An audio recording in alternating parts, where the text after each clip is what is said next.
The GAF Jindivik is a radio-controlled target drone developed by Australia's government aircraft factories, which first flew in 1952. It was used primarily for guided missile testing and was notable for its long production run and various international operators, including the Royal Air Force and the Royal Aircraft Establishment.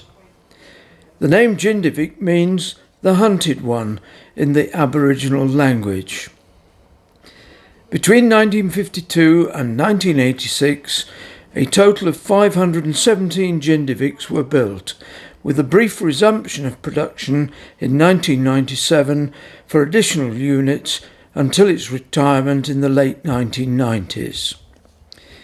In the UK, the Jindivik was operated by the RAE from Llanbedr in North Wales for the missile range at Aberporth in Cardigan Bay. It took off on a self-guided trolley which was left behind and landed back on a retractable skid. To reduce the chance of it being shot down by a missile, it towed small targets on a 30-metre long wire to decoy weapons away from it.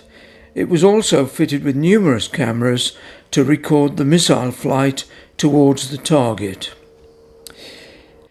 A film showing the Jindivik in flight can be seen on one of the display units in the Cody Pavilion.